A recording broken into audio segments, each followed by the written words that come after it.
The title might be very misleading, so quick disclaimer before we start. All internet pranksters are horrible. I will preach this until Florida is underwater, but pranksters are a dying species trying to let the world know they exist through the utmost atrocious content.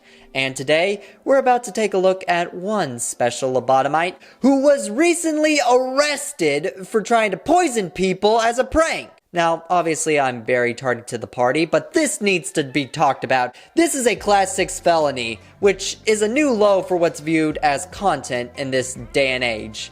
It almost makes that prankster who was arrested for sucker punching and pulling out a gun on people look like Mr. Rogers. Because while that stunt was one and done, this guy we're about to look at has been on the prowl for a while and actually attempted to kill people as a prank through mass poisoning.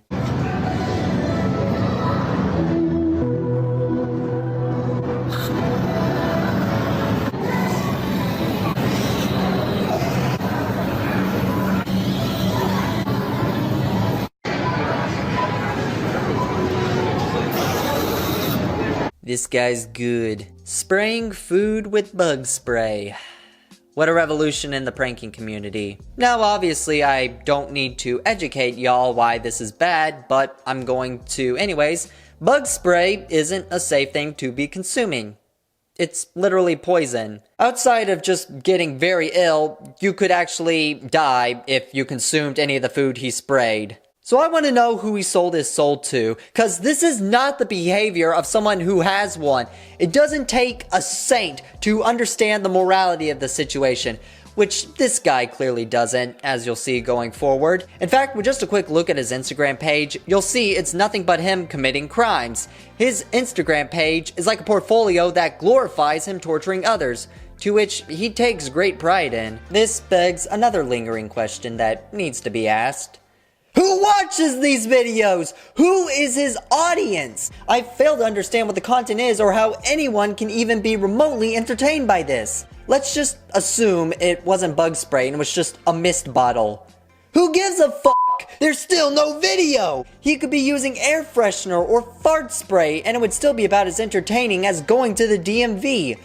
I really fail to comprehend how he has an audience to this degree. He could have the most prestigious intellectuals and noble minds analyzing this, and it still wouldn't change the quality of it. Even with, and compared to all the TikTok Zoomers and Gen Alpha brain rot online, this content is just boring. You'd actually get more joy going antique shopping with Joe Biden than watching any of this guy's videos. Getting back to the topic at hand, the prankster is now being charged with 3 different crimes, a classic felony for producing poison, and 2 misdemeanors for criminal damage and endangerment. He's currently facing 5 to 20 years for his stunt, and I only hope while conducting their investigation, officials find his little portfolio on Instagram and TikTok, and he gets the maximum sentence possible. Now, according to this, he filmed himself spraying a can of Hot Shot Ultra Flea and Bed Bug Killer onto fruits, vegetables, and cooked meats, including the can of bug spray. None of the items were paid for, and instead, he left after filming. Apparently, he posted the video, which was met with overwhelming dislike for whatever reason, and according to the police, once he left the store, he began seeing comments online about how horrible the act was, and decided to do the right thing and return to the store and attempt to collect the contaminated items. What a fucking angel. Before the charges were filed, the fresh food was thrown away right after, preventing anyone from being poisoned, which is a miracle if I've ever seen one, because quite a bit of time had passed between the prankster spraying the food with poison and leaving the store. Let me point out that he would not have gone back into the store had other people not told him to do so. If his audience didn't shame him into collecting the contaminated items, he would not have returned, and there would have been people who'd purchased those items none the wiser. However, if what I've talked about already still isn't enough to get your blood boiling, let me show you something that's guaranteed to make you dislike this loser. He admitted he makes between $6K to $10K a month from these stunts that he posts on social media.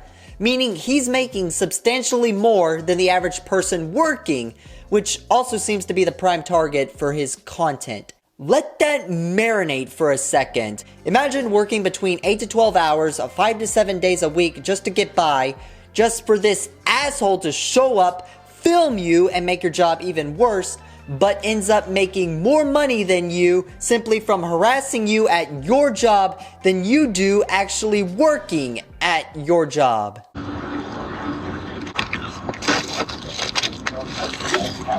I swear. Those tacos with the egg roll? Hey!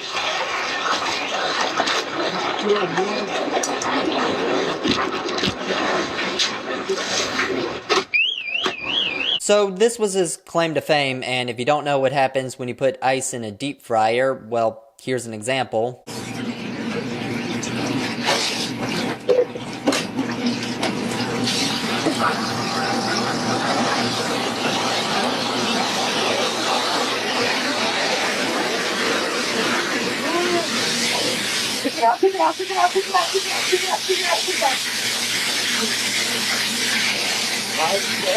Yeah, and that was significantly less ice than what the prankster used in his video. I mean it when I say there needs to be some sort of filter when it comes to online content.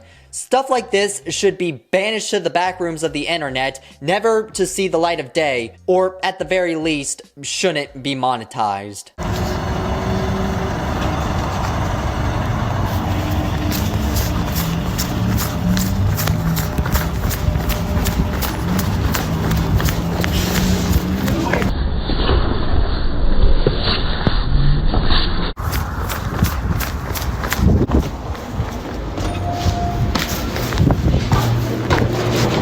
Doing a good job.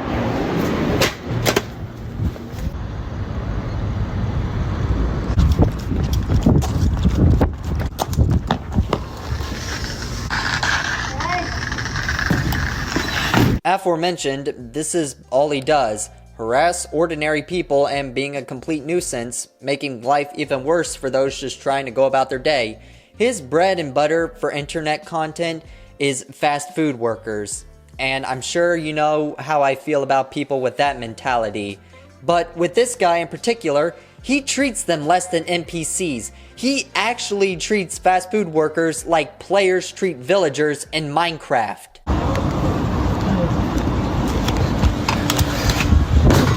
This is one of his shorter videos, but it's still the same shtick. He nearly assassinated this worker just cleaning off a table.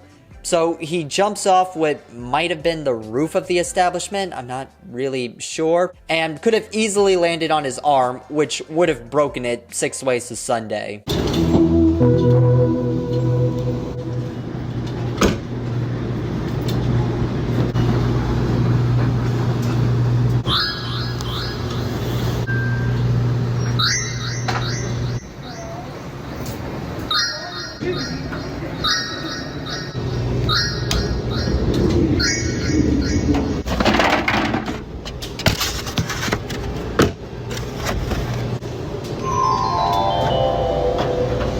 Even when he's not torturing fast food workers, he still finds a way to make life harder for people in general. So in this video, he completely ruins this man's laundry by throwing in raw meat and dumping an entire carton of eggs into the dryer. Now, I don't know how many of y'all have ever had to use a laundromat, but it's not very fun. It takes significantly more time than having a washer and dryer in your unit, and thus most people who go to one tend to bring everything with them because it's such an inconvenience. I'm sure there are some people that might question the authenticity of this prank, denying it was real, but nope.